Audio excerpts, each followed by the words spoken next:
From scary dolls to assorted crucifixes and various other paraphernalia, the Warren Museum has a variety of items in their collection. My own personal interest in all things ooky and spooky started when I was researching the Annabelle doll way back in high school, back when it was a Raggedy Ann doll that not as many knew about. Now, while she doesn't make today's list, let me know in the comments if you folks out there would ever be interested in me talking about my personal creepy doll collection. For now, sit back and enjoy the top 5 demonic idols found in the Warren Occult Museum. In 5th place, we're starting with a lesser known artifact from the Warrens' home. What appears to the innocent eye as nothing but a long black spike, perhaps left over from a construction project of sorts, holds a history of sadness and evil doing. Being the oldest item listed today, its history dates back to its use in the 1700s. While the name of the witch it belonged to has been lost to time, the spike was originally used in a black mass ritual, in an attempt to summon Satan himself to this world. The witch we're speaking of had attempted to curse the stake over the course of her pregnancy, hoping that it would become strong enough to take the soul of her womb in exchange for the devil. During the ritual, she plunged the stake into the flesh as sacrifice, but while it strengthened her relationship with Satan, it did not succeed in bringing him to earth. The stake was passed down as a family heirloom, bringing a feeling of longing and sadness to any that held it, until it was finally acquired by the Warrens. Moving along to 4th place, we're discussing the only item on this list that's made its way to Hollywood: Bathsheba's jewelry box. In January 1971, the Perron family moved into a 14-room farmhouse in Harrisville, Rhode Island, where Carolyn, Roger, and their 5 daughters began to notice strange occurrences almost immediately. It started with events that most of us probably wouldn't even register. Carolyn would notice that the broom went missing or seemed to move from place to place on its own. See, I'd personally be chalking that up to my ADHD. 2 young girls of the home began to notice spirits around the house. Carolyn then brought it upon herself to research the history of the home and discovered that it had been in the same family for 8 generations, and that many of them had passed under mysterious or horrible circumstances. The most haunting spirit in the home is that of the witch, Bathsheba Sherman. Fairly well off, Bathsheba and her husband Judson had a son, Herbert L. Sherman, born when Bathsheba was approximately 37 years old. While the couple gave birth to 3 others, they weren't able to survive past the age of 7. One of the passings of a neighbor's child in her care drew public attention during a post-mortem examination, when it was determined that the fatal wound was caused by a large sewing needle that had been impaled at the base of the skull. It's believed that Bathsheba took offense to Carolyn moving into what she considered her home and wanted to take back that control. The most notable incident being one afternoon when Carolyn said that she had been lying on the sofa and out of nowhere felt a piercing type of pain in her calf, and then the muscle began to spasm. Upon examination, she noticed a puddle of blood at the point of impact. She checked for bees or anything else that could have caused the puncture in her leg, but found nothing. In her daughter's book, Andrea Perron described the wound as perfectly circle, as if a large sewing needle had impaled her skin. Now, if I were to summarize the entire hell the Perron family endured for the decade that they lived in what they refer to as the Old Arnold Estate, we'd be here for an hour.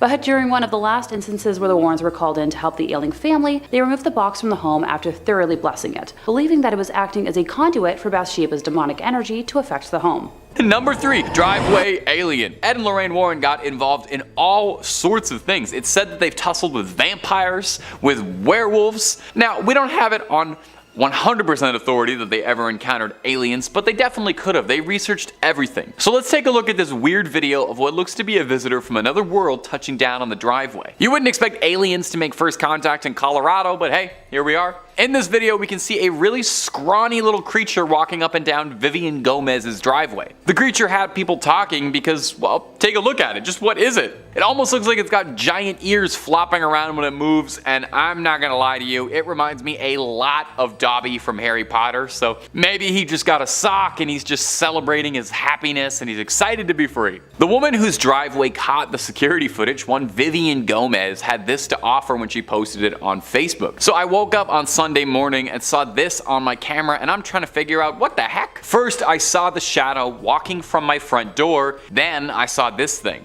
Has anyone else seen this on their cameras? The other 2 cameras didn't pick it up for some reason. Sadly, her security camera only films for about 10 seconds or so this is the only footage that she was able to capture of this mysterious driveway creature. Gomez clarified for everyone that whatever it was wasn't her son. Okay, we weren't thinking that, but now we're definitely not thinking that, because she doesn't let him out by himself that late, although that opens up a lot of questions. She saw something strange running around her driveway at night and considered the possibility that that might be her son. Like I said, I'm pretty sure the most likely possibility is that this is a freed house elf excited for the future, or a very confused alien. Could be an alien that just touched down. Maybe a Terminator traveling through time. That's why it looked naked. Gang, you let me know what you think what this mystery monster could have been down below. Number 2, Jharkhand. Coming up next is a clip out of India that went viral last year and captured the attention of paranormal enthusiasts, alien hunters, and skeptics alike. I like when you can get everybody all in together and like that. You see something weird on camera, we're like, is this an alien? Is this a ghost? Is this a demon? I'm not sure, but let's all take a look at it. A strange humanoid-like figure was spotted walking across the road in India, confusing everybody. Whatever it was filmed walking alone steadily on a bridge at night in Jharkhand in eastern India, staggering around through the night. Now the thing looks human, and my brain initially is like, yeah, that's a human. But the more you look at it, the more you start to wonder if maybe, just maybe, this might have crawled out of something. This creature is gangly, and it has these long arms and long pale white skin and very skinny, and it looks like something out of Silent Hill. Motorcyclists were swerving out of the way of this figure, which stops and stares at them for a bit before continuing to stroll onwards. Now naturally, this got people talking, because it's not every day you see a terrifying pale figure like that. More than a few people suggested that it could be an alien walking around the streets at night, explaining why it seems so confused. Others suggested that it could be a ghost, which would be pretty spooky. I would say it does seem like it's physically present. It seems like it's physically on the road, so I'm not 100% that it's a ghost. And finally, there's the realists, who have suggested that this could just be someone who had a long night and is lost and on all the substances right now, just trying to get a good night's sleep. As far as I know, no one has cracked this case, certainly not Ed and Lorraine Warren, so we may never have a satisfying answer. And number 1, the Buddhist exorcism. It wasn't just the United States where Ed and Lorraine Warren worked on their cases. If there was a call for it, the Warrens would do their best to answer. Plus, I don't know, I feel like if you only hunt ghosts in one country, then you're missing out on just so many good demons and ghosts out there. If you're a fan of the channel, and I hope you are, then you know by now just how many amazing, interesting regional monsters, myths, and cryptids there are all over the world. You could spend your whole life battling demons, but have you ever gone toe-to-toe with an Oni or a yokai, something like that? Well, maybe that's why the Warrens decided to take a trip out to Japan in the early 2000s. Maybe they wanted a vacation and a change of pace, or maybe they were looking to challenge themselves. They set out to Japan to investigate these allegedly haunted tunnels, where a number of people were reported to have died in. Ed was a World War II Navy veteran and had spent a lot of time around Japan and was fascinated in their culture and the things that he had seen while stationed there. Of course, hardly a vacation, because while they were there, they were asked to participate in a Buddhist exorcism of a young woman named Teresa who'd become the unwilling host to a litany of demons. They were aided by a group of Buddhists during the exorcism, which is probably a change of pace from their usual ordained Catholic ministers. In the clip, we can hear Lorraine doing her level best to try and cast the evil out of the young girl's body. The clip is a bit hard to watch, and that's coming from someone who watches ghost videos literally every single day of his life. You're watching someone writhe around screaming in what looks like agony. But hey, luckily they were being tended to by the experts. Ed and Lorraine Warren spoke very highly of the Buddhist monks helping them as well, saying they were cut from a different cloth. I'm not sure if that's a pun or not. I feel too, if they ever start running out of ideas for the Conjuring movies, they should definitely start sending the Warrens international. Conjuring in Japan, I already feel like that's a good premise for a movie. Or maybe, and bear with me here, the Conjuring movies should get way more wild. We already know they're only based on true stories, they're not real stories, so just have them fighting Godzilla or whatever. I would love to see Ed and Lorraine Warren try and exorcise Godzilla. You let me know who you'd love to see Ed and Lorraine go toe-to-toe against. I'd want to see what they could do with Freddy Krueger too, personally. In 5th place, we have Ed's paintings. So long before they were famed ghost hunters investigating the Amityville horror and featured in films such as The Conjuring, Ed and Lorraine had a much different hobby. Painting. Actually, it was how the duo made a living. Ed Warren was a trained fine arts painter. The duo traveled all over the country to sell their paintings, and they also taught art classes. The couple used Ed's paintings as a way to gain entry into houses they wanted to investigate. They would research houses they believed to be haunted, and then drive to the house. After Ed painted the house in question, he would then hand the painting to Lorraine, who would go up, knock on the door, and offer the homeowners a painting, which would usually turn into a conversation about the property and the hauntings. This process was how their investigative career began. Ed became known for his barn door art, painting tranquil winter scenes on stained pine, which was all the rage for adorning the wood grain halls of any home in the late 60s, and apparently these paintings are now quite rare. Many of his paintings that have been photographed feature different haunted houses, and examples of his art and calligraphy style are displayed throughout the museum. In fourth place, we have black magic masks. These fall under the practice of tulpa, which is a concept in theosophy, mysticism, and the paranormal of a materialized thought form, typically in human form such as an imaginary friend or being that is created through spiritual practice and intense concentration. In simpler English, the masks act as a representation of the practice, which is a form of mysticism that involves creating sentient and autonomous beings separate from oneself. So, an imaginary friend? The concept of tulpas and their creation, including the word tulpa, come from a close-in Tibetan Buddhist practice, with tulpa being a Tibetan word for creature of the mind. Tulpas did not become part of Western paranormal lore until the 1970s, and those who practice have been cited as wearing masks similar to Halloween ones in order to take on the appearance of whatever the mask looks like. I guess that explains why I've seen many cheap-looking Halloween masks in the video walkthroughs from the museum, so I suppose I'll retract my statements that I made about how pathetic they look. If anyone is curious about modern practices and appropriations of tulpamancers, the interweb origins can be traced back to 4chan message boards in 2009, and no, if you don't know what that means, I'm not going to elaborate on just how cursed that sentence was to utter. Oh, it gets worse. Alright. The communities gained popularity when adult fans of My Little Pony started discussing tulpas of characters from the Friendship is Magic television series. The fans attempted to use meditation and lucid dreaming techniques to create imaginary friends. Look, I knew someone back in high school who fell under that subculture, and he was the furthest thing from mentally stable. The guy had people munching fantasies as well. Time to move on before I get nightmares again. In third place, we have Catholicism as an undercurrent.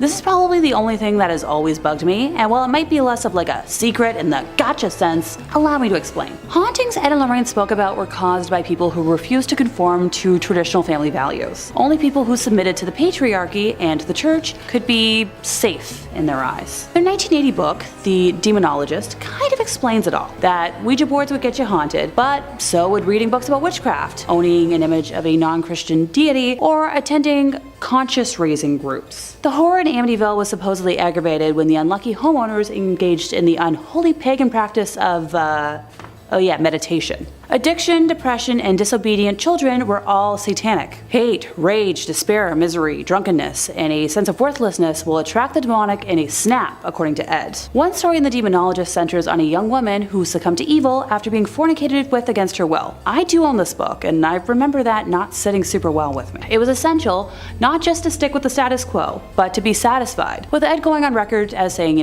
that a happy home is one's best defense, and even the most powerful exorcism will be effective only if you keep up an emotional atmosphere that does not attract such entities. And while I do believe this to an extent, not so far as Ed does. That atmosphere would involve going to church, by the way, saying that once a week was a good start. Yeah, I don't go to church. When you really think about it, the Warrens' entire basis of work kind of relied on victim blaming, evil that could, only happen to people who were already evil themselves. So personally, I don't agree with this whatsoever. Bad things do happen to good people, and not just because they don't follow Catholicism doesn't make someone evil. If you don't see what I'm seeing, allow another quote from Ed to help clarify things.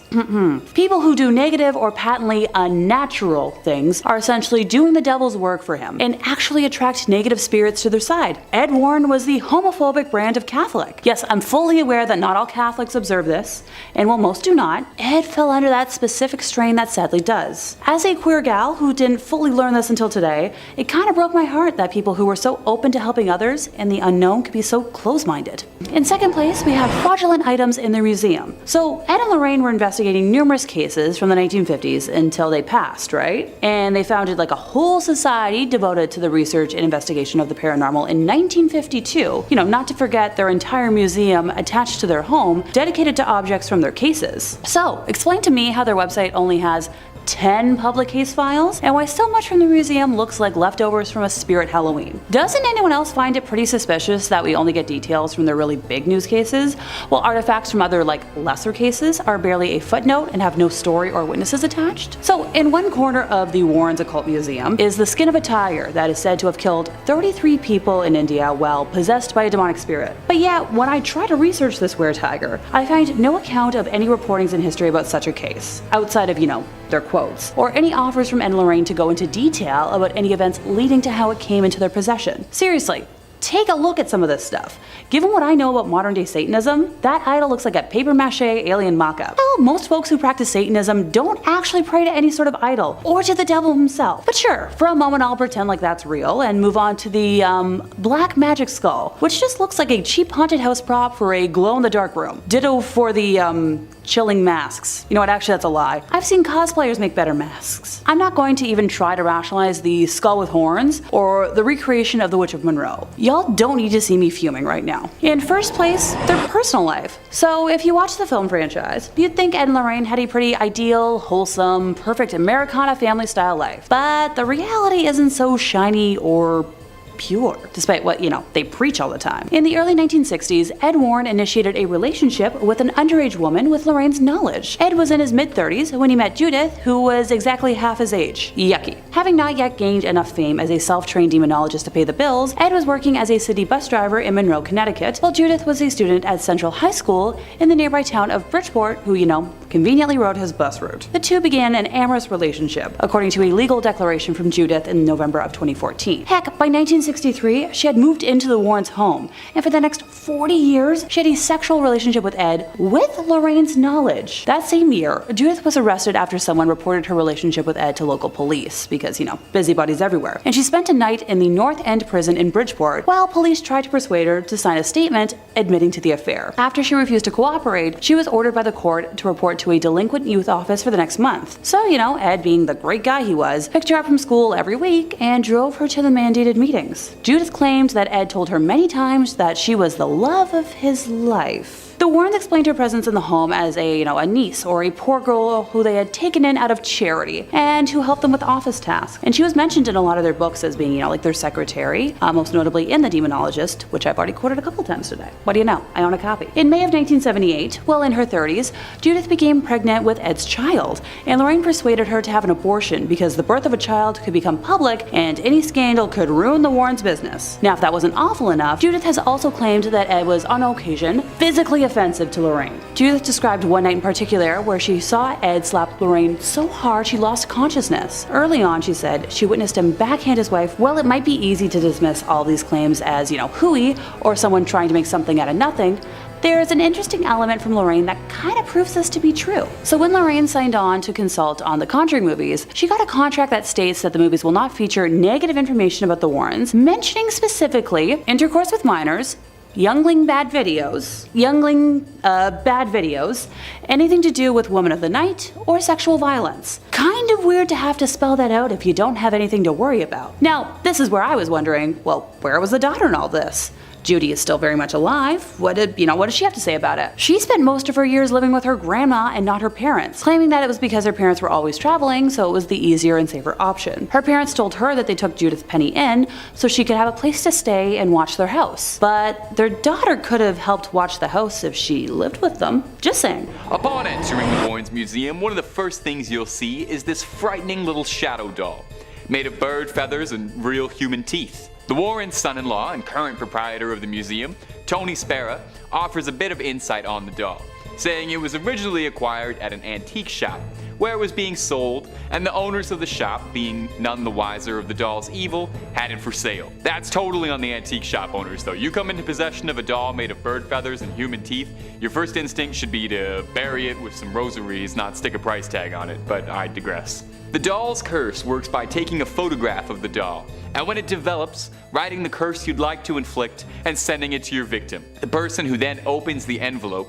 and sees the doll in the photograph will invite the curse into your home. The real question I have about the shadow doll is, do you think it is jealous that it's not the most famous haunted doll in the Warrens collection? I know I'd probably have a hard time sitting next to Annabelle all day while everyone comes to gawk at my movie star sister.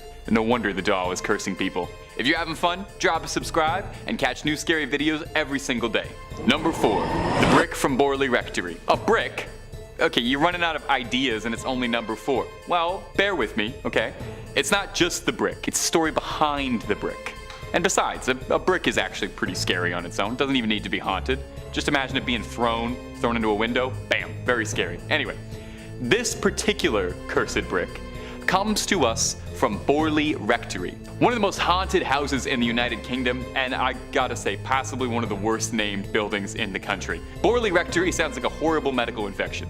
Borley Rectory could be its own video based on all the alleged hauntings and stories that have taken place in its hallowed walls. Since the 18th century, it's been home to all sorts of reported hauntings. It checks off all the usual requirements for a haunted domicile. To name a few: unexplained footsteps, ghostly apparitions, bells ringing without reason, whispers of a headless monk that would wander the halls, horse-drawn carriages being commandeered by a headless horseman, seeing shadows, and one ghastly nun who just maybe served as the inspiration for the nun from the film The Nun. There is a lot going on at this haunted building. So, naturally, it's a great spot for two famed demonologists, and sometime in the 1970s, Ed and Lorraine Warren ventured out to the UK to investigate the Borley Rectory and see if maybe they could put a plug in some of this. Upon entering, Lorraine declared almost immediately that she could feel the presence of a nun's spirit.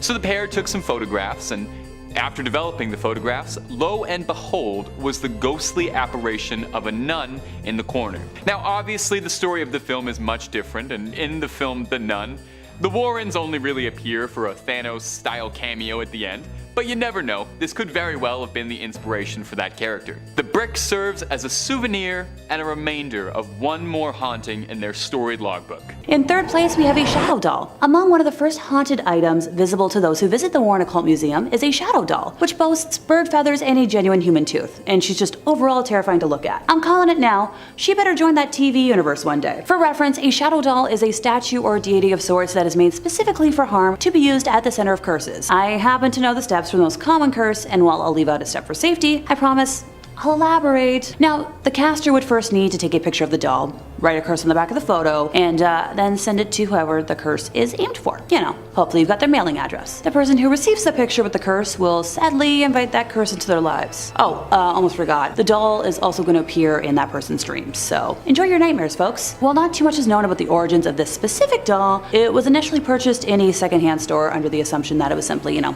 antique. I've got a couple of old dolls myself, and I'm shuddering to think about what they would do if activated by any kind of curse. Some of them talk enough already. In second place, we have Black Magic Mask, which is a concept in theosophy, mysticism, and the paranormal, of a materialized thought form, typically in human form such as an imaginary friend or being that is created through spiritual practice and intense concentration. In simpler English, the masks act as a representation of the practice, which is a form of mysticism that involves creating sentient and autonomous beings separate from oneself. The concept of tulpas and their creation, including the word tulpa, come from a closed Tibetan Buddhist practice, with tulpa being a Tibetan word for a creature of the mind. Tulpas did not become part of Western paranormal lore until around the 1970s, and those who practice have been cited as wearing masks similar to Halloween ones in order to take on the appearance of whatever the mask looks like. If anyone is curious about modern practices and appropriations of tulpamancers, the interweb origins can be traced back to 4chan message boards in 2009, and I'm not going to elaborate on just how awful that sentence was to utter.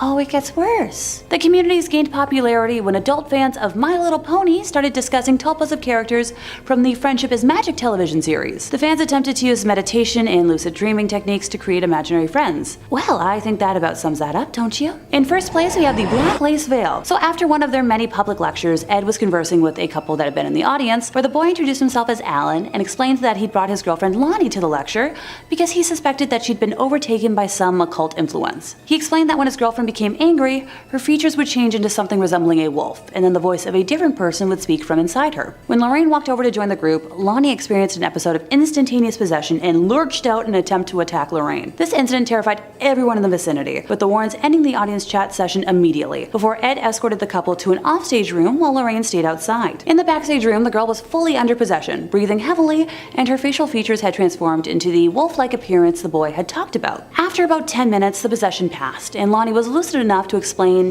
dealing with memory loss, along with losing hours and days of her life over the last 3 months, which is a symptom common in possession. She went on to share that originally her now boyfriend, Alan, had refused all of her advances and bribery attempts at becoming hers, and she had resorted to visiting a store prominent in selling tools to help with witchcraft, purchasing there a book on the black arts, and later that night performing a ritual for acquiring lovers. This ritual involved, you guessed it, the Black Lace Veil, on top of which she placed a crown of goat horns before renouncing God in her baptism, along with swearing allegiance to Satan, finishing the ritual by washing down the vow with a cup of animal scarlet elixir. About a month after Lonnie performed the ritual, Alan began paying her the attention she craved, making her entitled world perfect. What she hadn't counted on, however, was that she was now in debt to the demonic, having given them permission to enter her life. Ed knew immediately that Lonnie would have to undergo an exorcism as soon as possible, and made contact with a priest the next morning, who was able to come assist with the procedure. Upon arrival, the priest insisted on testing the spirit, so he instructed Lonnie to close her eyes and slowly count to 20, while his assistant stood behind her and placed a cross around 6 inches behind her head. The entity possessing the girl suddenly went wild, screaming, "Take it away! It burns!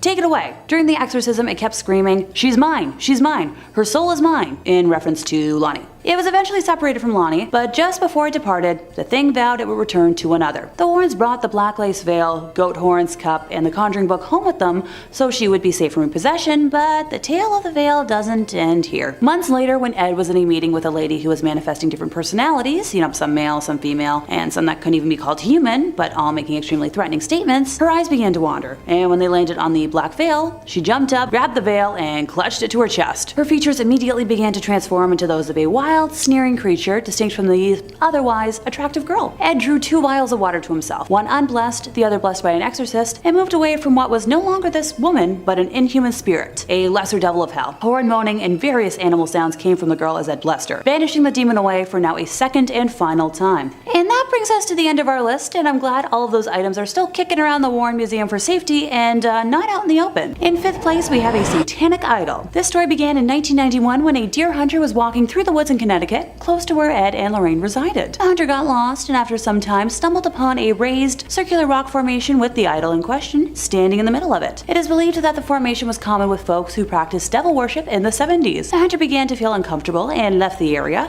deciding to make his way back to his car, and along the way he noticed an elderly gentleman walking alongside him who was dressed in head-to-toe black. The man in black never spoke a single word to the deer hunter. Now the hunter was getting more nervous by the second, and also more lost and unsure of his directional path. Desperate, he turned to the mysterious figure and simply asked, "How do I get out of here?" Luckily for our narrator, the man in black pointed in a direction and then disappeared. The hunter was so thrown off by that day that he reached out to Ed, who requested to be brought to the same area. Now the hunter wasn't 100% sure he could find the exact location, but was willing to try. Together, the 2 men were able to stumble through the forest, and without the aid of the man in black this time, found the rock fountain. Ed removed the demonic idol from the area and placed it in the museum, and that's when things got a little weirder. Approximately 3 days after removing the idol, Lorraine collapsed for no known reason, and she was transported to the hospital where no one could identify what was wrong with her. Thankfully, after 3 more days, she recovered. Now Ed believed that this was caused by the gentleman in black, who was believed to have been a high priest in a satanic cult, as a form of payback for removing the satanic idol. In 4th place, we have a conjuring book. So one night, after returning home from a night out with Ed, Lorraine was reviewing the calls left on the answering machine when she found one from a distraught woman who introduced herself as a Mrs. Sandy Foster, who nervously described a very distressing situation and begged the Warrens to return her call. So even though it was like 12:40 in the morning, Lorraine immediately tried to call her back, and while the phone rang continuously,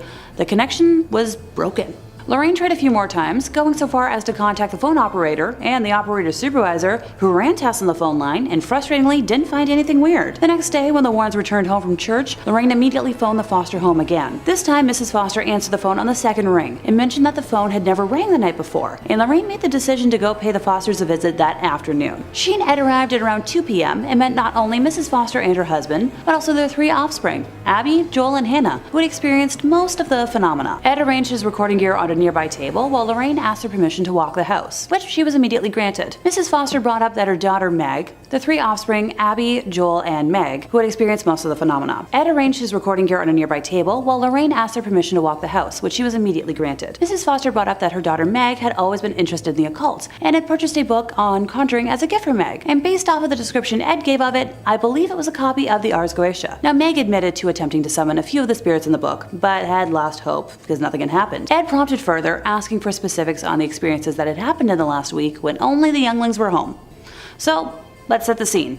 The boys were already in bed, and Meg had just taken a shower. After going downstairs to make sure the doors were locked and, the lights were off, Meg returned upstairs to the sounds of running water, and the faucets had turned back on without any human's touch. Now downstairs, the lights and the radio had turned back on as well. Meg went downstairs and watched the radio dial moving on its own. After turning it off again, she got halfway up the stairs when she felt an icy cold hand touch her on the shoulder, just for a second in the dark. Now Meg bolted up the rest of the stairs, into her room, shut the door, turned off the lights, and hid under her covers. Outside the door, sounds of heavy footsteps caused her to suddenly shake under her covers. And then, more noises joined in with the mysterious steps. A door downstairs slammed shut, accompanied by furniture being pushed around and crashing, almost as if an angry person had broken in to remodel. When Meg was able to open her eyes again, she saw a silver light come out of the woods and glide into her room. The next thing she knew, some hand yanked her hair 3 times. Each time it pulled harder, until the 3rd time it made her eyes water. Now, she ran into her brother's room for safety, and he confirmed that he was also terrified by hearing the assorted unknown noises, accompanied by loud whispering he could not make out. The duo eventually gathered enough courage to call their parents at the home they were at, but by the time the adults returned, all of the paranormal action had paused, and they were convinced the offspring were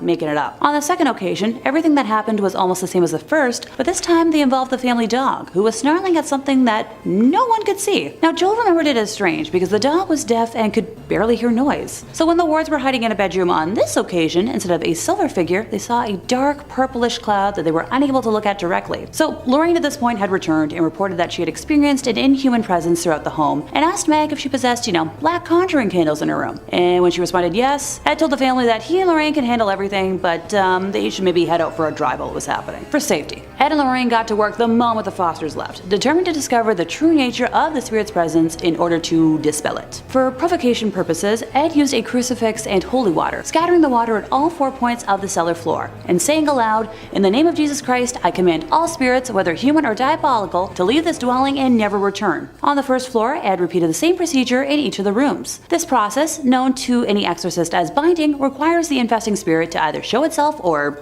move on. Having bound the cellar and all downstairs room without incident, the Warrens were ready to approach the second floor, where they knew difficulty was lurking. But as they prepared to act, a telepathically projected feeling of dread came over them, which is a distinct indication of an inhuman demonic presence. They pressed on and began climbing the staircase to the second floor. But as hard as they tried, neither Ed nor Lorraine could get any more than halfway up. Pushing against them was some impenetrable, unyielding force. So slowly, the Warrens backed down the stairs so as not to be knocked over backwards. And at the bottom of the stairs, for a brief second, diabolical laughter rang out. So, annoyed, Ed threw more holy water on the stairs, which caused the pressure to diminish enough to let them reach the top. They were able to bind almost all the rooms without incident, saving Meg's for last. Ed swung the door wide open, and he and Lorraine immediately felt the need to take a step back from the horrible sense of misery emanating from the room. With a steely composure, Ed walked into the room, cross in hand. Though no physical presence was there to be seen, the bedroom was freezing cold. One last time, Ed threw holy water in all 4 corners of the room, commanding, "Give us some sign of departure or an exorcism will be conducted here this very day." Almost instantly, the morbid sense of misery began to drain away, and the temperature in the room gradually returned to normal. So Meg's bedroom did contain those black conjuring candles, occult vestments, and books containing the rites for rituals of all sorts. Ed placed the items in the gal's trash basket, set them out in the hallway, and then sealed the room by reading a prescribed prayer of sanctification. He brought them back to his home for safekeeping, and that's one copy of the Ars Goetia I have no need to read. Thank you.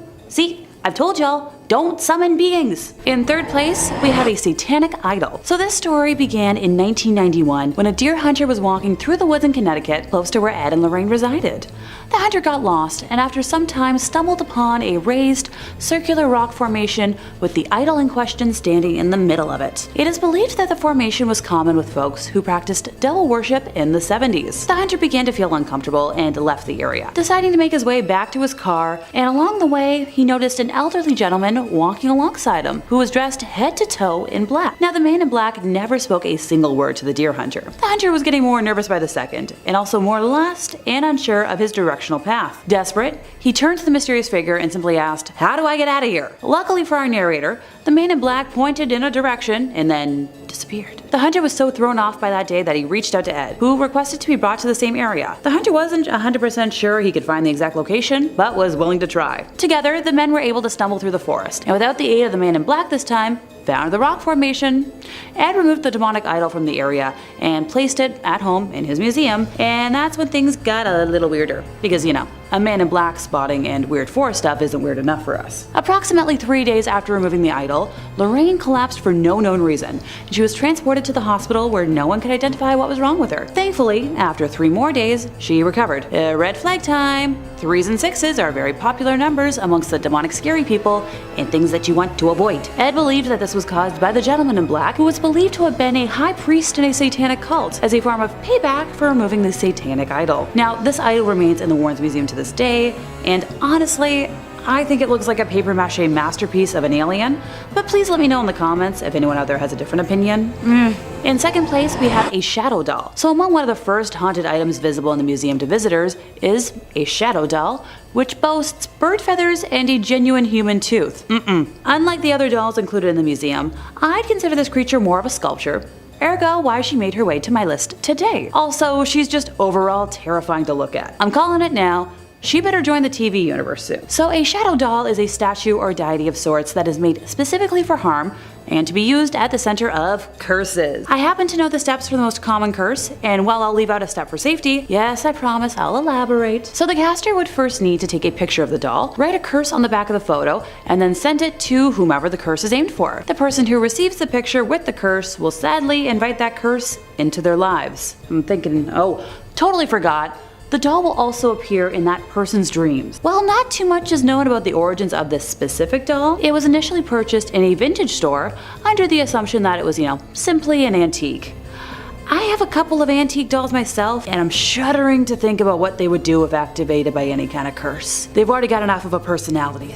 Thanks. In our first place, we have a copy of Crying Boy. So when Bob Smith was a young child in the 70s, he became fascinated by a painting in his grandmother's house. The painting was a cheap print of a well-known piece and was hung on the living room wall. The photo depicted a boy who was a similar age to Bob, and for some reason, looked sad and downcast, with tears brimming from his troubled eyes. A few years after the painting went up on the wall, there was a devastating kitchen fire in the house. While the kitchen was destroyed, the rest of the house was undamaged. The painting was eventually sold in a garage sale to Ed Warren himself. For years it puzzled Bob why his grandmother got rid of the painting, until he read a series of articles about a cursed painting. Yep, that painting was The Crying Boy. That's the title of the painting. The Crying Boy was one in a series of paintings by artist Giovanni Bragolin that was completed in the 1950s. The series depicted young, teary-eyed younglings. While it may seem strange to want an image of a weeping child on your wall, the pictures proved popular all over the world. For example, in the UK alone, over 50,000 copies were sold. The children represented were often poor and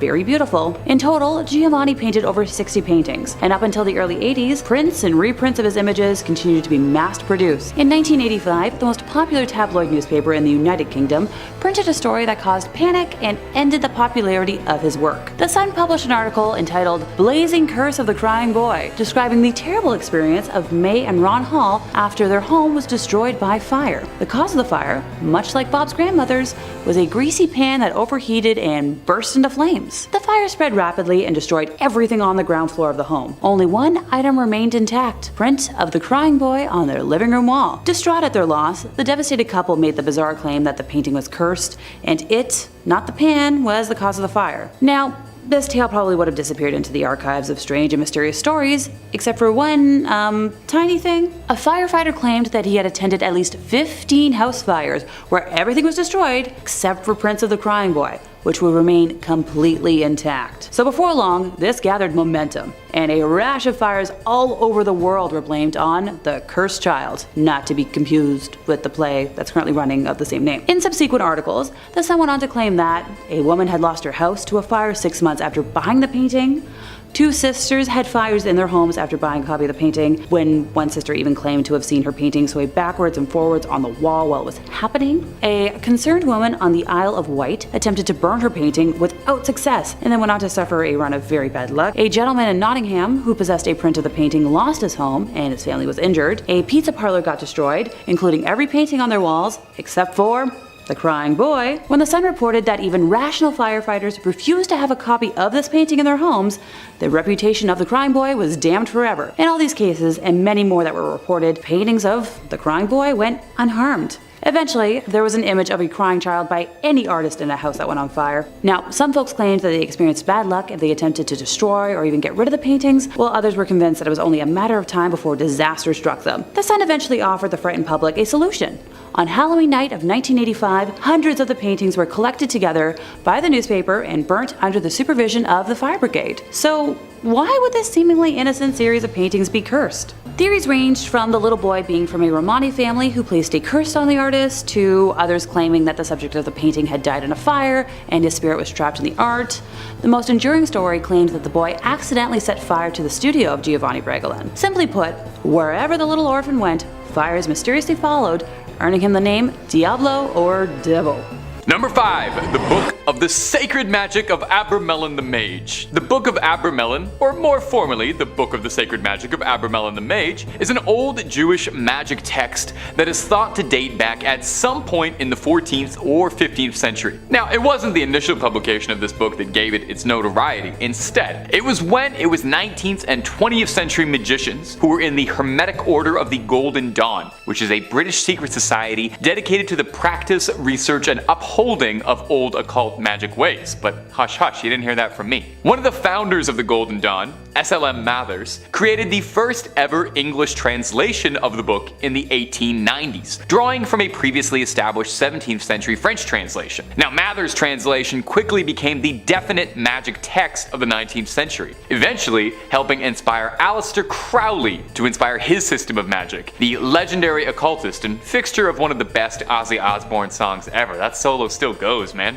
Now, there's all kinds of spells and magic inside this text. Some real highlights include spells on how to conjure somebody and turn them into a donkey, how to summon a monkey to do your bidding, that sounds great, and how to bring forth spirits to fetch you goods. The big key point in this text, however, is an epic, multi-month spanning ritual that, if performed correctly, will allow the sorcerer to commune with their own guardian angel. The book theorizes that everyone has a guardian angel and that they are another part of their essence, a spiritual other half of yourself. The ritual involves, I don't know how to say this politely. You have to, they say you have to get blissfully intimate with your other half. Once the honeymoon period is over, the caster then has to summon up and conquer unredeemed spirits of the infernal regions of hell to conquer them. And then they'll be able to master the spirit domain. That sounds like a lot of irredeemed spirits. I hope my angel might help out a little bit with that. This all sounds very complicated, so all things considered, maybe it's for the best that this one's locked away. Seems like heavy reading, not before bedtime. And if you're looking for more true tales of terror, fake frightening fribs, cursed relics, ancient evils, aliens, cryptids, conspiracies, ghouls, goblins, and pretty much everything spooky you can think of, Top 5 Scary is the place to be. Stay subscribed, but way more importantly, stay scared. Okay, let's keep going. Whole lot more video to get through. Number 4.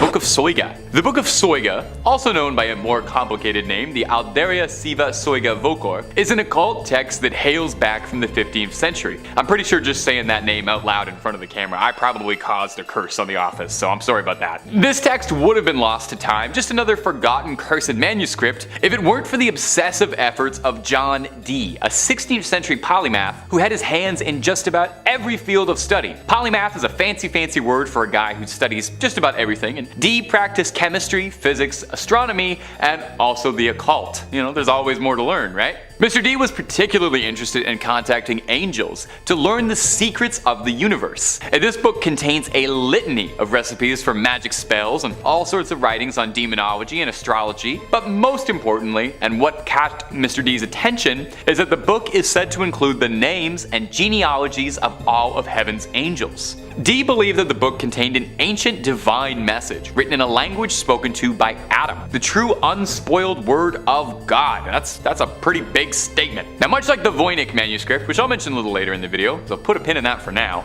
it had 36 cryptic tables that remained undeciphered for centuries. Dee attempted at one point to crack the code with the help of a mystic who convinced Dee that he could channel the angels for him. Dee allegedly was so desperate to unlock the contents of this book that when his mystic told him it was part of the ritual that he be allowed a night with John Dee's wife, he agreed. That's the oldest trick in the book, man. The old "I'll let you talk to angels if I can go out with your wife" gamble. Ugh, can't believe you fell for it. Dee's wife would end up birthing a son, Theodore Dee, the fatherhood of which was disputed. to say the least. John Dee was never able to crack the code in his lifetime and decipher the Book of Soyga, and perhaps for the best, as it was said he was warned that man was never meant to uncover those secrets, and that knowledge would end his life. The book is now said to reside in the British Library, although digital copies are available. Read it at your own risk, and if somebody says they can translate it for you, just make sure you really read everything on the fine print in the contract before you sign that, okay? Just looking out for you. Number 3. The Satanic Idol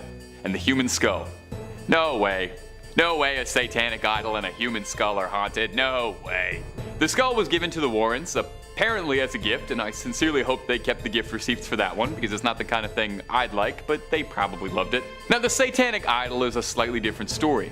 The tall, slender, bizarre idol doesn't immediately scream Satan or satanic, but all you need to do is take a single look at it to be unnerved. It's definitely not the kind of thing you'd ever want to be face to face with, or I don't know, see in a scary clearing in the woods. And yet for one lonesome hunter, that's exactly what happened. Apparently, the idol and the skull with it were taken from the woods nearby the Warren estate by a local hunter who had found them both. The hunter claims that he was approached by a man in mysterious black garb who ushered him away.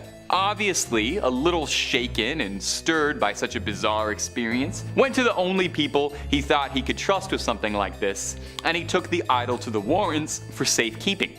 Now, after he brought it to them, Lorraine Warren fell deeply ill almost immediately after bringing the idol into their home, with no one able to correctly diagnose what was happening to her. Ed believed that his family was being targeted for welcoming the idol into their home. You'd think that a pair of story demonologists like this would have seen this coming, but you know, we all make mistakes. Lorraine recovered, obviously, and although no details emerged on how she did or what they did to purify and cleanse the idol, we can assume most likely it was probably blessed, exorcised, and doused in holy water of some kind.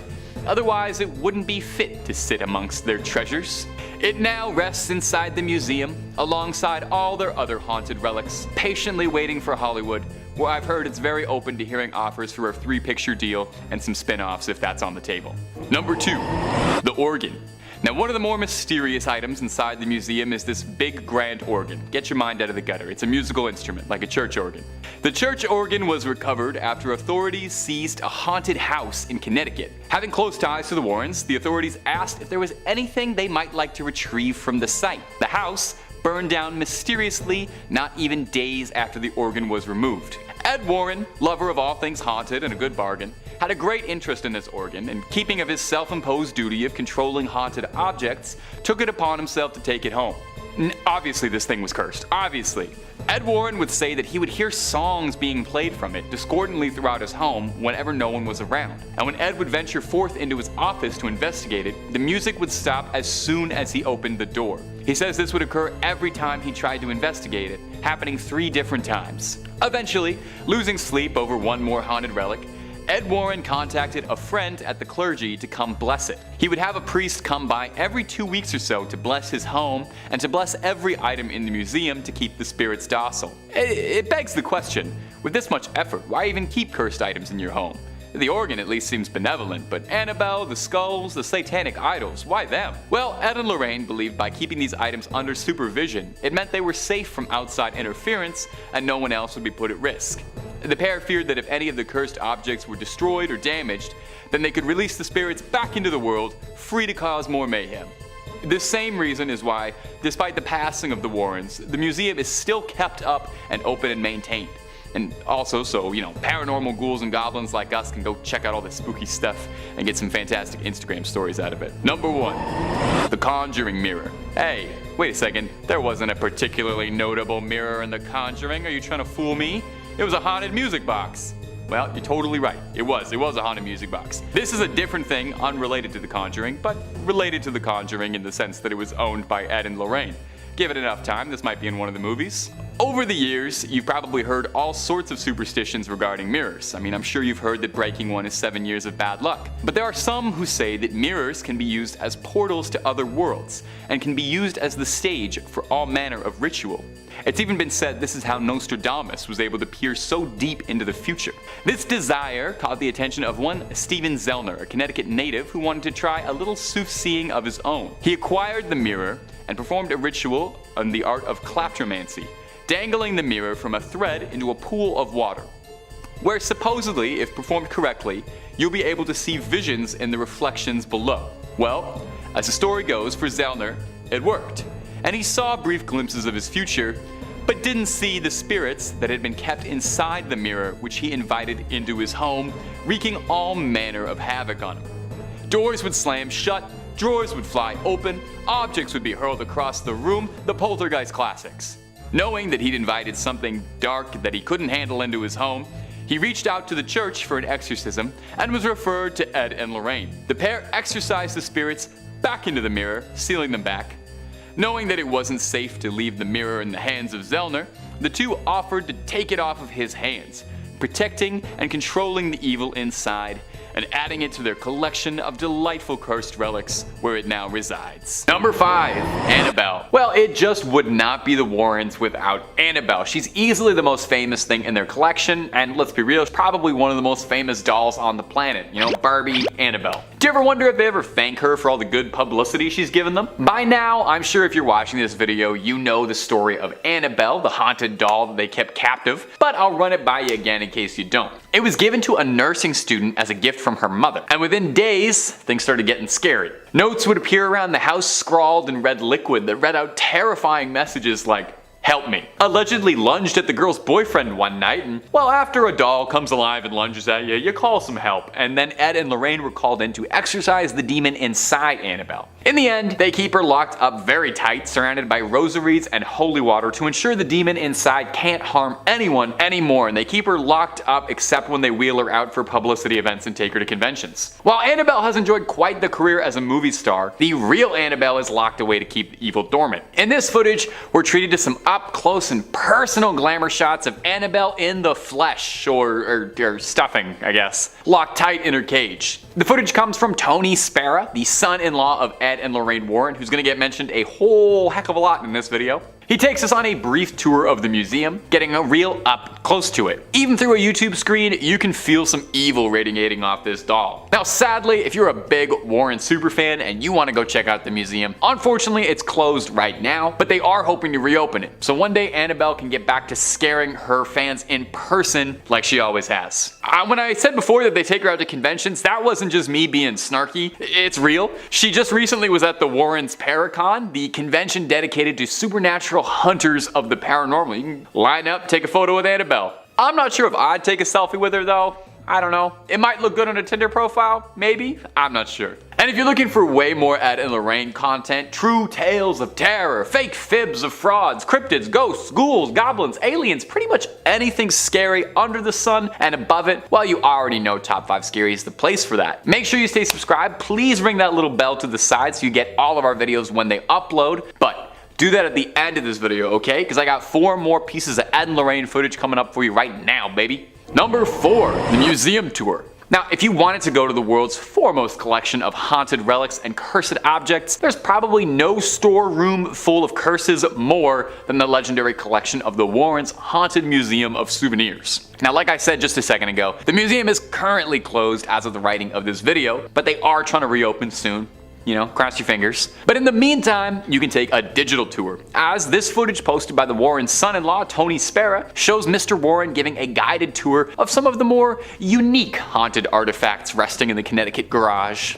Now the full video, definitely worth a watch if you're a big fan of the Warrens, since it's as close as you'll be able to get to walking around the museum these days. It's a full half-hour long of old Ed going into grand detail and recounting some stories about some of their more notable and famous cases. Shoutouts include the witch Hannah Cranna, an old Connecticut legend, or the conjuring mirror, which might sound like it has something to do with the movie, but very confusingly refers to a case where someone used this mirror in a ritual to try and summon a demon, a different demon. Ed talks briefly on some of their many cursed dolls and toys, such as a dinosaur from the Devil Made Me Do It case and film, and of course, no visit to the Warrens Museum would exclude Annabelle. She's the star attraction of the place, probably what keeps the lights on for so long. She's shown under a tight lock and key, and Ed goes over the history of how they brought her in, and he touches briefly on the containment protocol for her, how she has to always be locked up in a storage box behind glass, surrounded by rosary beads and doused in holy water in an effort to keep the vile spirits tucked away. A small question: if a spirit is so powerful and malevolent that it's got this unspeakable ancient evil that attacks humans, wouldn't it be stronger than a pane of glass? Wouldn't it be stronger than a thin little thing of glass? I guess it's a doll, but I didn't think the solution to ultimate evil was to just put like a fence around it. That's what you do when like a dog is getting into stuff that you don't want them to get into. You just fence them out a bit in the backyard.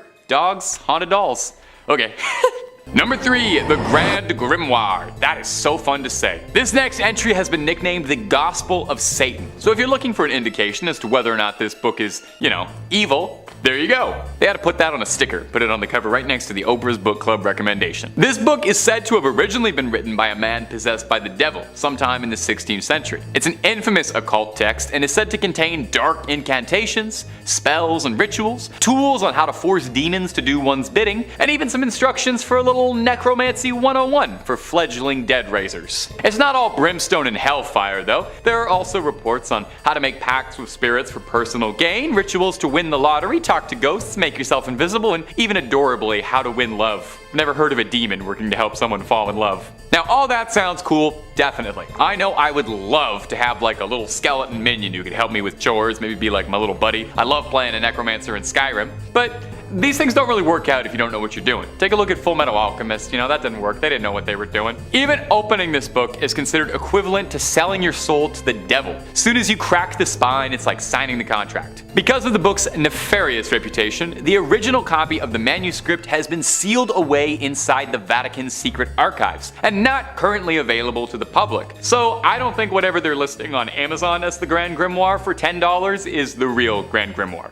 Number 2, the Voynich manuscript. The Voynich manuscript has got to be one of my favorite stories of a mysterious manuscript like ever. I guess that's why I put it at number 2. Unlike a lot of entries on this list, it's actually very easy to come across a digital copy of the Voynich manuscript. It's available to read online. The only trouble is reading it honestly probably won't do you a lick of good, since it's written in a language no one has ever heard of and there's no record of it ever having existed. Yale University has the entire thing up and available online if you're feeling confident enough that you can take a crack at it and feel like banging your head against a brick wall for a few hours. The book is a handwritten, hand-illustrated codex of 240 pages of pure mystery, featuring gorgeous illustrations and typography, and what the book is about is your guess is as good as mine, honestly. Carbon dating suggests that it stems from the 15th century, and analysis of the style of the text and illustrations within suggests that it could have been penned during the Italian Renaissance. But just about every single aspect of this thing is shrouded in mystery. We don't even know what it's truthfully called. The Voynich manuscript is the name it was given after the initial owner, Wilfrid Voynich, purchased it in 1912 and brought it to public attention for the first time. Sorry, not the first owner, I'm sure several other people owned it before him. As such, the language inside the book is occasionally referred to as Voynichese. Now some pages are missing, lost to time completely, and the pages we do have are just a puzzle. Some are foldable sheets of various sizes, some pages have wondrously drawn diagrams or illustrations showing things like plants, some fictional, some real, and astrological symbols, drawings of people. Over the years, there have been several efforts to try and decode and document the book and figure out just what it is. A prevailing theory, admittedly a boring one, is that it's a guide to botany written in a mysterious script, a forgotten language, an uncrackable code, an incredibly convoluted hoax. Of course, with any good mystery, there are some wild theories. Some say the Voynich manuscript could be written from an extraterrestrial gifted to humanity, or written in demonic script perhaps, or that biblical language that we were mentioning in the Book of Soyga a few points ago. Like I said, it's available online, so I leave this up to you. If you manage to crack it, let us know down below in the comments. We're all clamoring for it. And number 1, the Codex Gigas. When it comes to cursed and demonic books, the Codex Gigas is one of the biggest ones around. Like, literally. Codex Gigas translates to giant book, which isn't exactly a scary name. When you see the size of this behemoth, it starts to make a little bit more sense. This thing is massive. 2 feet long. Now, giant oversized illuminated manuscripts were pretty common around the area the book was penned, but this one stood out for its immense size and the dark rumors surrounding the supposedly cursed text. Don't even try reading this thing. Just lifting it'll give you a hernia. That's the curse. It's occasionally been dubbed Satan's Bible due to the legend surrounding its origin. It's a good story, so get cozy. Supposedly, the legend goes that a monk by the name of Herman the Recluse, which is also what they used to call me, was condemned to death for heresy and was to be walled up alive and starved. In a desperate plea to save himself, Herman tried to convince the prior and the abbot as a whole that if he could pen a manuscript to honor God's glory, and that it would contain all of human knowledge and all of human history in one book, and if he could pen it in one night, he would be let free. The abbot agreed, thinking this was, of course, impossible. Herman wrote until midnight, wearing his fingertips down, and in a moment of desperation, made a prayer to Lucifer and asked for his eternal soul in exchange for the book's completion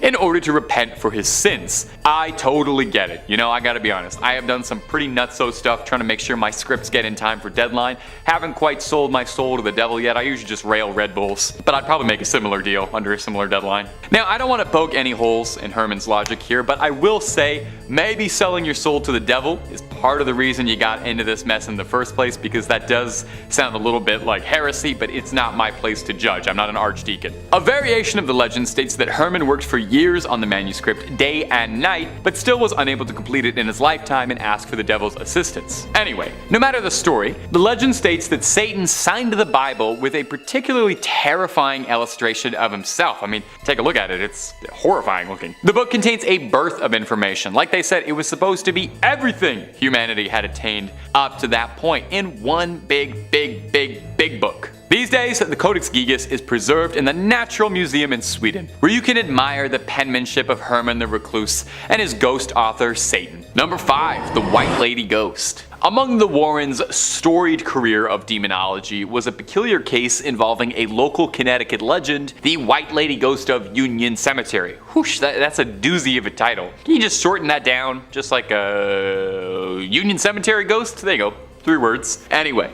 Union Cemetery dates back 400 years, and it's said to have been haunted by this one notable ghost in particular. Now, exactly where she came from, nobody's quite sure, you know? Nobody's got an exact date and time. Some speculate that she's a woman who lost a child in childbirth and hasn't been able to move on to the afterlife and still seeks out her child. Others speculate that she's a ghost of a victim who was dumped into a sinkhole near the cemetery and is unable to move on while the crime goes unpunished. The fact that we don't even know her name, I'm sure that's probably bothering her somewhat too. The only things anyone can agree on is that those who say they've seen her claim that she's dressed in a bright white nightgown and has her head and face concealed with a white bonnet. A particularly good ghost story says that in the late 90s, a firefighter responding to a call nearby to the cemetery said that a woman in a white dress jumped in front of the truck and landed behind him. When he leapt out of the vehicle, there was no body on the ground but a dent in the hood. So naturally, such a popular ghost would have to catch the attention of Connecticut locals Ed and Lorraine Warren, and this rare footage is Ed filming the cemetery looking for proof of the White Lady. We'll play some of it for you now, and you can try and make out what's happening. It won't be the easiest. Ed Warren claims you can see the ghost walking behind in the shadows and turning to look at him. Now, Ed Warren said that this evidence was so important it had to be locked away to be studied by the New England Society of Paranormal Research, but not to burst anyone's bubbles, it kind of looks to me like they locked it away because it's not really that impressive. You let me know if you could see what they were trying to get me to see, because personally I just see some blurry lights in a dark graveyard. But maybe I'm not opening my third eye enough. If you're looking for more ghost videos, stories of the Warrens, hauntings, possessions, exorcisms, and a whole lot more, Top 5 Scary has all of that and then some. So click through, please subscribe, please ring that little bell so you don't miss a single one of our videos, but do that at the end of this video, okay? Because I got 4 more Ed and Lorraine Warren stories coming up for you right now. Number 4, Ed Warren invoking a spirit on camera. Coming up next is this video uploaded by Tony Spera, the Warrens' son-in-law, on his personal YouTube channel. If you're a fan of the Warrens and you're not already, I would recommend subscribing to Tony Spera.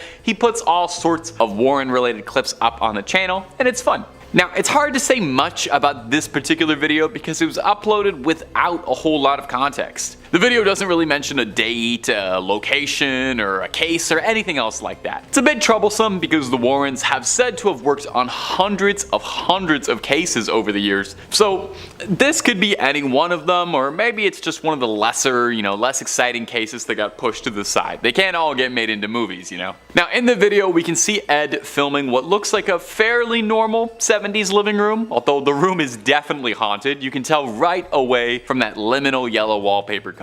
You can hear Ed Warren yelling out the name of Jesus Christ in an attempt to provoke the spirit into appearing. It's said that during an exorcism, to get a spirit or a demon or a ghost to reveal itself, you need to invoke the name of Jesus Christ, put a little fear of God into him. After about a minute of some serious invoking, it seems like Ed is finally getting through to the spirit, because we see the table and chairs slide across the ground as if they're being pushed backwards by some incredible invisible force. Now, we don't really see anything more exciting or spiritual than the chairs and tables getting pushed, but that's pretty exciting nonetheless. There's not a ton of footage from the Warrens while they were, working the field, so it's pretty exciting to see whenever we get opportunities like this though. Of course, I do hear you saying this could just be faked. So is this the footage of a ghost caught on camera, or is this nothing more than a faked video to drum up some attention back in the day, like an original CGI hoax video on TikTok? Number 3, the Shadow Doll. And coming in at the number 3 spot for today is going to be this footage of the Shadow Doll. When you first enter the Warrens' haunted museum, be it digitally or physically, one of the first things you'll see is this frightening little doll, affectionately dubbed the Shadow Doll. The Shadow Doll, that's fun to say. It's made of bird feathers and real human teeth. Lovely, those are some of my favorite ingredients. Now, it's currently owned by Tony Spera. He offers a bit of insight into the doll's history, saying it was originally acquired at an antique shop where it was sold with the owners of the shop completely oblivious to the doll's cursed energy. I don't buy that at all. What do you mean oblivious to the doll's cursed energy? Somebody came to you and sold you a doll made of bird feathers and human teeth, and your first instinct wasn't to douse the thing in holy water and kerosene for good measure? I know pawn shops ain't exactly the classiest place around, but you gotta have some standards, right? You gotta be able to recognize evil. There are very few dolls with human teeth that aren't evil. Spera claims the doll has an insidious curse inside it. Oh, wait, no, sorry, the Warrens weren't insidious. Anyway, the curse says that if you take a photograph of the doll, and when it develops,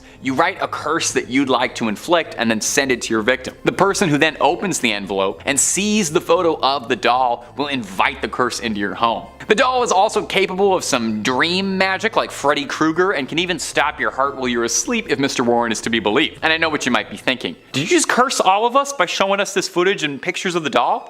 No, of course not. I toss a salt circle around the camera before I film anything just to make sure no residual curses pass through the internet. I will say though, I have heard some pretty credible rumors that you're more susceptible to be cursed if you don't like, comment, and subscribe after watching a video, so I honestly would say on the safe side of things, you should do that. And on another side note, having done a lot of research on the pair of these two, I cannot stress how many haunted dolls and toys these people had. They had like the world's scariest Toys R Us in their backyard. Number 2, Scotland's city under the city. Now, the Warrens' investigations didn't just take them on cross-country road trips to the United States. The Warrens visited a ghost in almost every state they claim, and then some. The Warrens' quest saw them traveling all over the globe in an effort to uncover truth and combat evil wherever it was found. In this recently uncovered footage, we can see a unique perspective from Lorraine digging underground in the secret vaults beneath Edinburgh. Under the ground is a series of large, cavernous vaults that were once used as a storage space for merchants, but when abandoned became home to Edinburgh's poorest, who began to make it their dwellings. Probably a real nice space, no daylight, musty air, thriving rodent population, but you know what? For the right price, I would probably go for it. It's probably better than most apartments in Toronto. Because of this, the vaults were the perfect place to conduct a little nefarious business that aren't quite fit to discuss on YouTube, but naughty stuff, just know that. It's believed that 2 of Edinburgh's most prolific criminals hid bodies here before taking them to medical schools to sell off. Having known this, with this context, it's absolutely no surprise that people believe the vaults to be haunted, and claim that they feel watched or touched when walking through them. So, if there's something weird going on, the Warrens follow. This one's actually pretty cool footage, I gotta admit. It's first person, making you feel like you're exploring the subterranean depths with her. She's being guided by an old Scotsman who seems to know the tunnels pretty well, and I gotta say, if I ever take a tour of an underground vault, this is exactly who I would like to be taking me, and an old Scottish man. That's the most appropriate and trustworthy way to go ghost hunting. Now, they didn't find anything on this particular investigation, but while in there, Lorraine does claim that she can feel something communicating with her.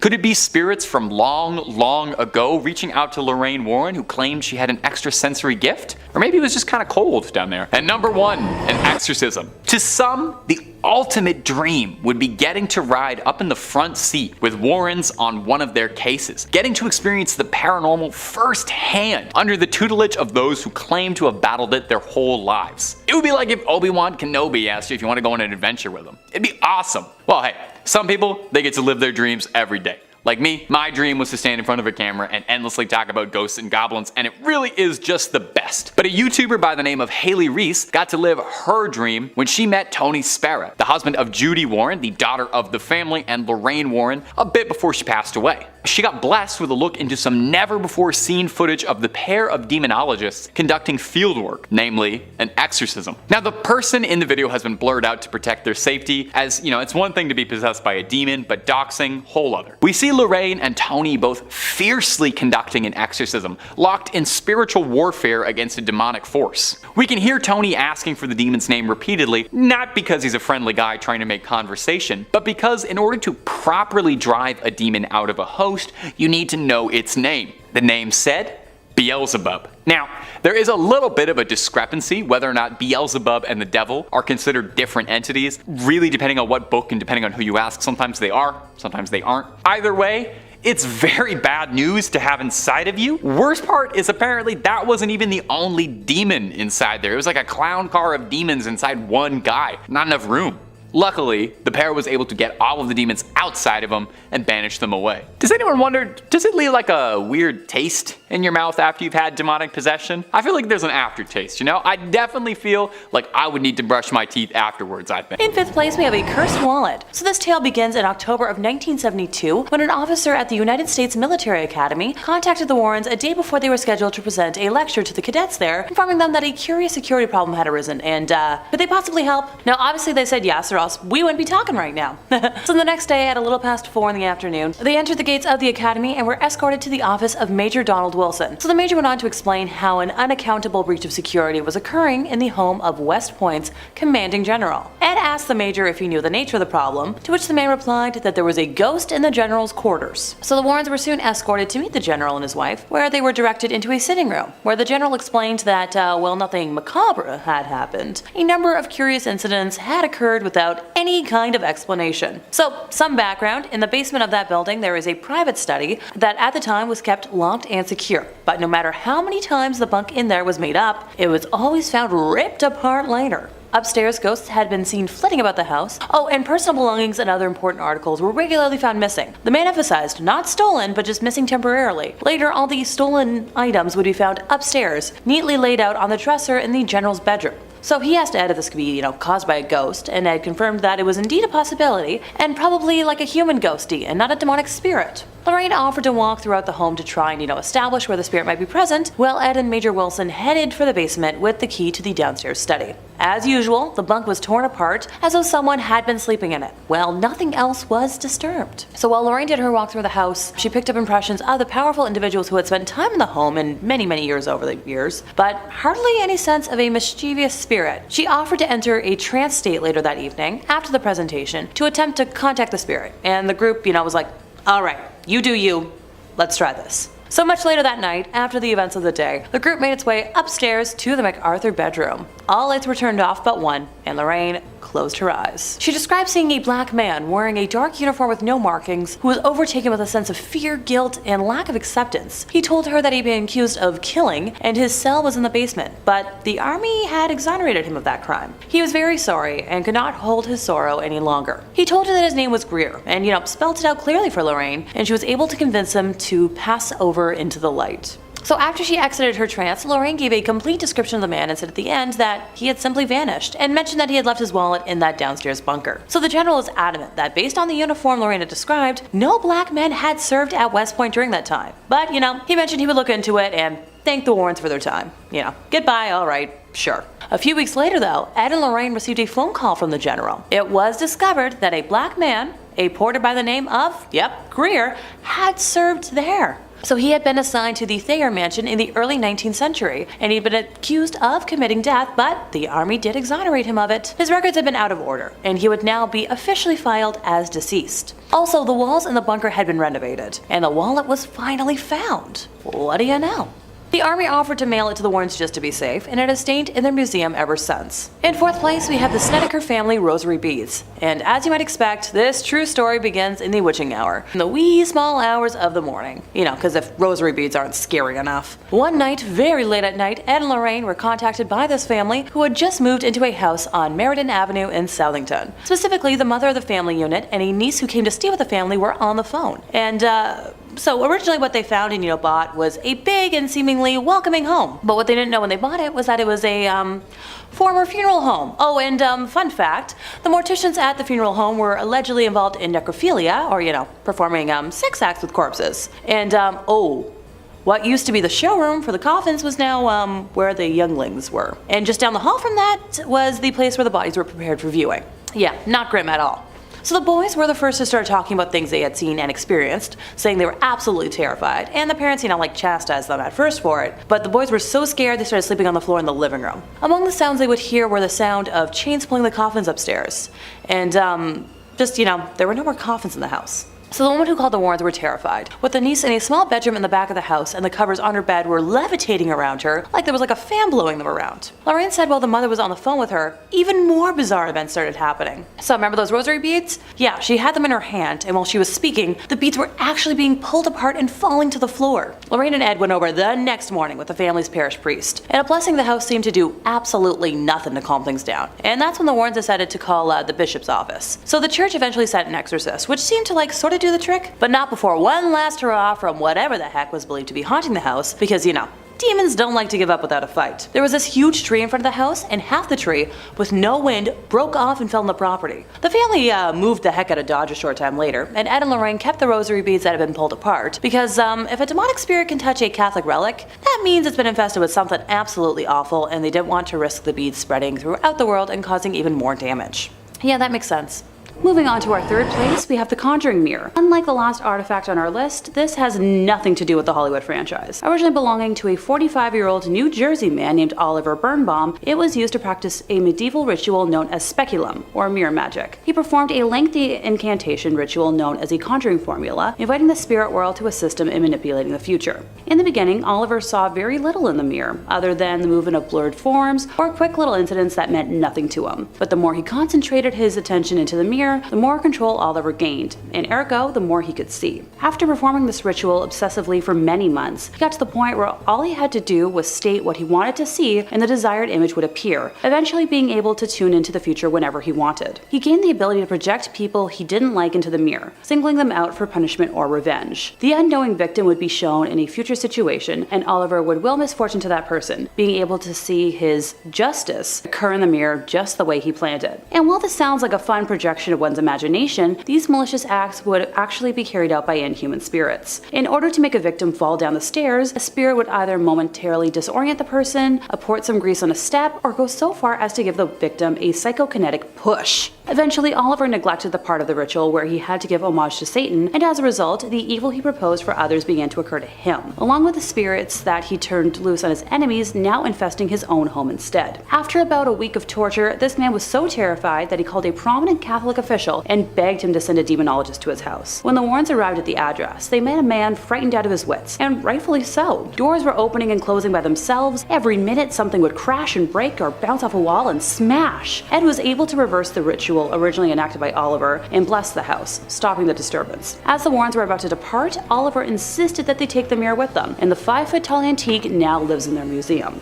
In second place, we have the black lace veil. Now, while I obviously love the idea of a cute gothy aesthetic, this is anything but. After one of their public lectures, Ed was conversing with a couple that had been in the audience, where the boy introduced himself as Alan and explained that he'd brought his girlfriend Lonnie to the lecture because he suspected that she'd been overtaken by some occult influence. He explained that when his girlfriend became angry, her features would change into something resembling a wolf, and then the voice of a different person would speak from inside of her. When Lorraine walked over to join the group, Lonnie experienced an episode of instantaneous possession and lurched out in an attempt to attack Lorraine. This incident terrified everyone in the vicinity, with Thorns ending the audience chat session immediately, before Ed escorted the couple to an offstage room, but Lorraine stayed outside. In the backstage room, the girl was fully under possession, breathing heavily, and her facial features had transformed into the wolf-like appearance the boy had talked about. After about 10 minutes, the possession passed, and Lonnie was lucid enough to explain dealing with memory loss, along with losing hours and days of her life over the last 3 months, a symptom that is common in possession. She went on to share her background. She was a girl wealthy enough to buy whatever she wanted, but money can't always buy love. Originally, her now boyfriend Alan had refused all of her advances and bribery attempts at becoming hers, and she had resorted to visiting a store prominent in selling tools to help with witchcraft, purchasing there a book on the black arts, and later that night performing a ritual for acquiring lovers. This ritual involved, you guessed it, the black lace veil, on top of which she placed a crown of goat horns before renouncing God and her baptism, along with swearing allegiance to Satan, finishing the ritual by washing down the vow with a cup of animal life force. You know, simple stuff. About a month after Lonnie performed the ritual, Alan began paying her the attention she craved, making her entitled world perfect. What she hadn't counted on, however, was that she was in debt to the demonic, having given them permission to enter her life. Ed knew immediately that Lonnie would have to undergo an exorcism as soon as possible and made contact with a priest the next morning, who was able to come and assist with the procedure. Upon arrival, the priest insisted on testing the spirit. He instructed Lonnie to close her eyes and slowly count to 20, while his assistant stood behind her and placed a cross 6 inches behind her head. The entity possessing the girl suddenly went wild, screaming, "Take it away! It burns! Take it away!" During the exorcism, it kept screaming, she's mine, her soul is mine," in reference to Lonnie. It was eventually separated from Lonnie, but just before it departed, the thing vowed it would return to another. The Warrens brought the black lace veil, goat horns, cup, and the conjuring book home with them so she would be safe from repossession. But the tale of the veil doesn't end here. Ed received a phone call one day from a man named John Rand, who wanted him to meet his daughter Charlene, who he explained possessed a natural knowledge of what he took to be witchcraft. When she stared at people, even when they weren't aware of it, she'd fill their mind with inhuman terror. John called Ed specifically because Charlene was manifesting different personalities, some male, some female, and some that couldn't even be called human, but all making extremely threatening statements to John and his wife. Upon bringing Charlene to various doctors and clergymen, they recommended John be put in contact with Ed, and Ed agreed to have the girl and her father visit his home the next weekend. When Ed attempted to shake Charlene's hand upon meeting her, she backed away and stared distressfully at him, keeping track of every move he made. His attempts to question her resulted in no-end answers, and her eyes began to wander about the room in boredom. When they landed on the black veil, Charlene jumped up, grabbed the veil, and clutched it to her chest. Her features immediately began to transform into those of a wild, sneering creature distinct from this otherwise attractive girl. Ed drew 2 vials of water to himself, one unblessed, the other blessed by an exorcist, and moved away from what was no longer Charlene, but an inhuman spirit, a lesser devil of hell. Horrid moaning and various animal sounds came from the girl as Ed blessed her, banishing the demon away for now a second time. These items have since been locked away in the museum. And finally, in first place, we have the Ouija board recovered from the Donovan household. 15-year-old Patty Donovan came across the Ouija board and decided to use it to find a friend. From the first yes in response to her queries, Patty was hooked. She spent months falling in love with a spirit she believed to be in love with her, telling it intimacies about her everyday life. After about a year of telling all of her secrets to the board, Patty had become emotionally dependent on the spirit, asking it one night to reveal her future. During the very long session, it laid out a scenario of Patty's life for the next 6 years, providing specific details, right down to the date of the birth of her first child and the fact that she would have a total of 3 children by 1978. All information that would eventually prove true. Being as dependent as she was, on the evening of March 2nd, Patty now pleaded for the spirit to manifest. The next morning, Theodore Donovan found the spark plug wires pulled out of his car, the rubber hoses unfastened, and the fan belt cut out when he was attempting to start his vehicle. Not much later, Patty attempted to start her car. It was discovered later that the internal engine had been completely disassembled. That week, other incidents of apparent vandalism occurred around the Donovan house. Foundation shrubs were yanked out of the ground, roots and all. On the roof, a 6-foot cast iron pipe, which held electrical wires, tires was found bent at a 90-degree angle. On Friday, March 8th, Ted marked one flat on the kitchen calendar. No sooner did Patty get her car back from the shop than one of her other tires lost air. The next day, Saturday, her father made the same entry on the calendar, although this time it seems the tire had been cut with a knife. In the meantime, Patty could no longer raise her invisible boyfriend on the Ouija board. Night after night, she tried to communicate, but the planchette would simply slide over to goodbye. She had no idea that her ethereal beau had actually manifested in the form of a supernatural vandal. By the second week of March, material damage to the house and cars had become so troublesome that Ted had complained to the police. When they arrived, he pointed out the destruction done to the garden plants and shrubs, the exterior of the house, and the apparent intrusion into a locked garage to puncture the tires and tear engines apart. Before leaving, the policeman assured Ted that they'd keep an eye on the property during night patrols. Later that second week, after work, Ted and his wife Ellen were sitting in the kitchen with their son Brian when all three heard something smash against a wall somewhere inside the house. Cautiously moving to investigate, they found a gaping 18-inch hole in the plasterboard wall in Brian's room. Just as upsetting was the fact that the jagged edges of the plasterboard were pointing inwards, with the blow coming from inside the walls. Listening in the dark that night, Ted heard the sound of a board being pried loose, but after checking the entire house thoroughly, found no loose boards. The house was further plagued by loud noises every night that only escalated in frequency and volume, along with further unexplainable damage to the walls. On April 1st, furniture began to levitate, with a 250-pound dresser flinging its contents while flying erratically. Rocks had also begun to rain from the sky, pelting only the Donovan house, which the police bore witness to. Ted eventually broke down at work and explained the horror of to his supervisor, who urged him to reach out to the Warrens. Ted instead tried moving his family into a hotel at first, and the spirits followed the family there, destroying the room and making so much noise that the family was thrown out of the hotel and forced to return home. Finally contacting Ed and Lorraine, they arrived in Maine as quickly as they were able to, finding the home in complete disarray. Lorraine said nothing, although at the time she sensed in the home the presence of entities so numerous and threatening that she had to fight with herself to keep from going back outside. After a lengthy tour of the house, Ed and Lorraine conducted an interview with the entire family, where Patty's history with the Ouija board was revealed. The Warrens then contacted the Catholic Church to begin the process for an exorcism to be granted, which sadly took a month. The family experienced many more unexplainable horrors during that time. Oh, let me know in the comments if you'd like me to go through their entire story in another video. After the exorcism took place on May 2nd, the family was finally free of the demonic torment, but left with over $5,000 in damages to their home, which would be over $30,000 in today's money. In fifth place, their origins in the profession. Honestly, before today, I never really dug too much into the personal lives of Ed and Lorraine Warren, preferring to focus my interest on their professional work, and only really knowing about their daughter Judy from the rare time they mentioned her in one of their books, and her husband because of all the rare footage he's publicized since Ed and Lorraine's death. Outside of the Hollywood romanticizing, which I promise I'll touch on eventually, how did Ed and Lorraine actually fall into this line of work? So Lorraine was 9 when she first saw auras. She thought everyone saw them, but found out quickly otherwise when she brought it up at her Catholic school, when she compared the lights surrounding the Mother Superior and Sister Joseph, and was told immediately to never talk of what she saw ever again, learning to, hide her gifts or joke it off. Ed, on the other hand, grew up in a haunted house. He'd look into closets and see faces, one specifically of an old lady. The temperature in his room would drop and he would hear footsteps and heavy breathing. When he brought it up to his father, he was told that, there's a logical explanation for everything, and just leave it at that. So they both did their very best to try and ignore their gifts, wanting to live normal lives, but the universe drew them together and had different plans. Ed had a near-death experience while serving in the Navy during World War II, when the ship he was on collided with an oil tanker in the North Atlantic. A fire erupted and all of the men on the ship had to jump overboard. As Ed was in the icy water, he prayed for help and was soon rescued, believing it to be from cosmic interference. So after that experience, he returned home and asked Lorraine to marry him, and they got married almost immediately. After the war, Ed took up a profession as a fine arts painter, with the duo traveling from fair to fair to sell their wares, and eventually this became helpful during the beginnings of their work. They would research houses they believed to be haunted, and then, go to that house.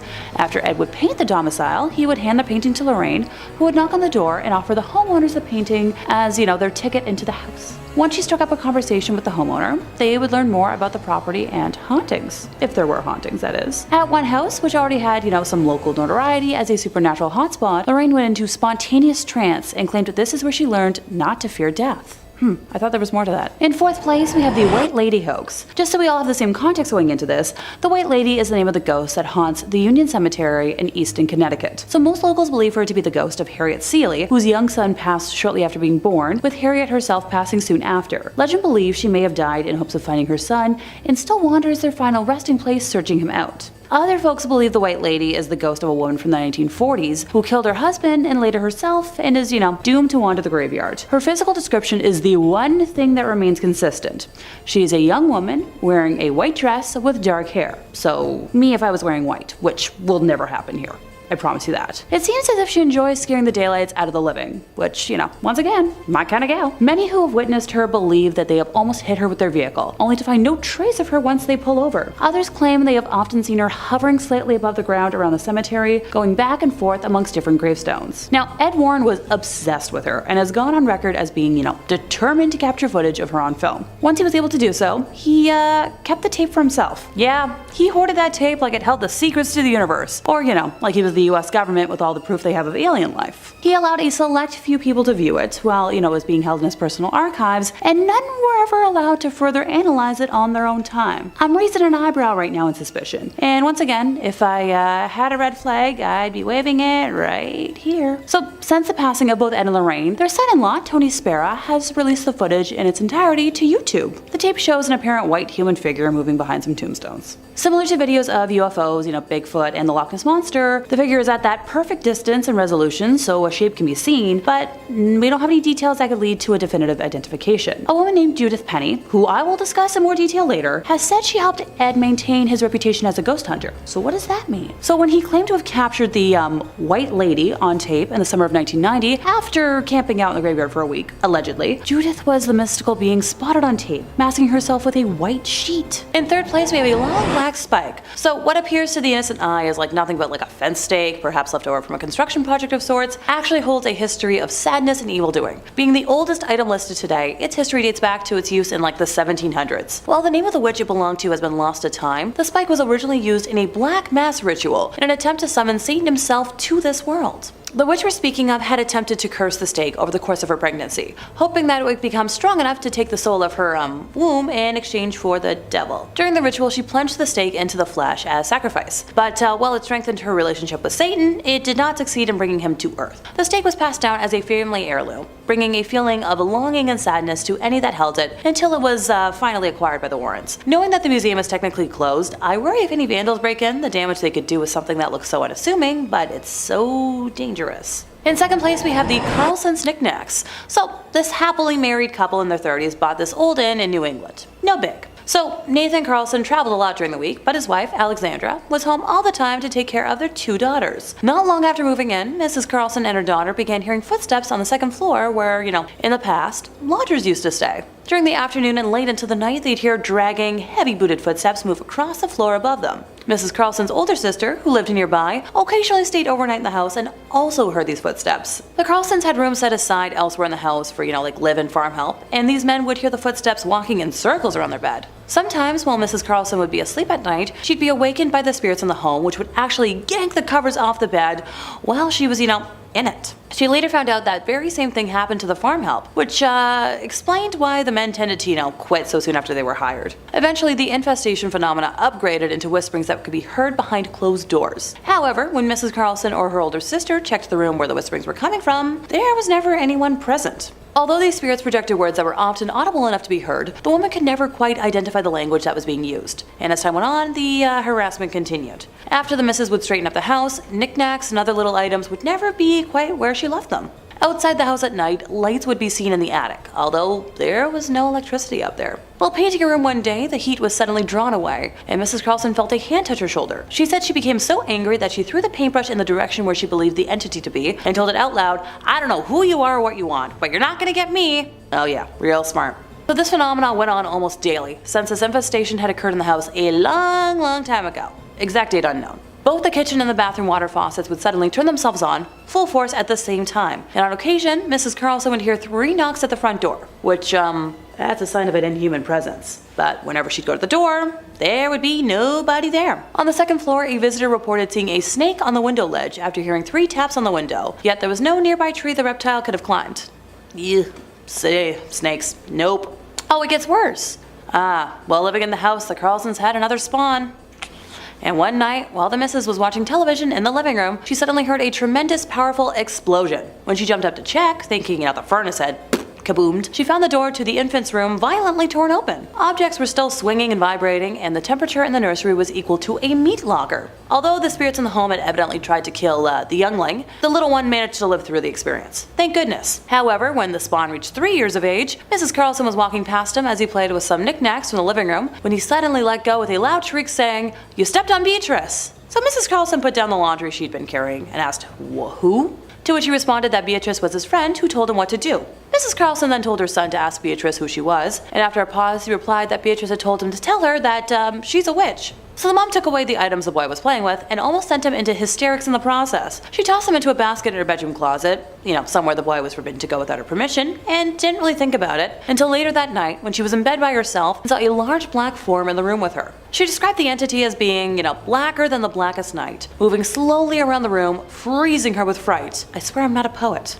Before the black mask went away, it transmuted into a globe of synthetic light about the size of a basketball, while producing a deafening roar, which she compared to a blasted furnace. This went on for many nights until the Warrens were called in, and like many other times I've mentioned today, took a tour of the home, blessed it, and realized the knickknacks were directly tied to the entity. Now, they've never described them in detail, so I don't have any clear photos to discuss today, but I'm assuming they're around the size of action figures if a 3-year-old was able to play with them. In first place, we have Bathsheba's jewelry box. So this is probably the most famous case on today's list. In January of 1971, the Perron family moved into a 14-room farmhouse in Harrisville, Rhode Island, where Carolyn, Roger, and their 5 daughters began to notice strange occurrences almost immediately. So this started with events that most of us probably wouldn't even register. Carolyn would notice that the broom went missing or seemed to move from place to place on its own, and the young girls of the home began to notice spirits around the house. Carolyn then brought it upon herself to research the history of the home and discovered that it had been in the same family for 8 generations, and that many of them had passed under mysterious or horrible circumstances. The most haunting spirit of the home is that of witch Bathsheba Sherman. Being fairly well off, Bathsheba and her husband Judson had a son,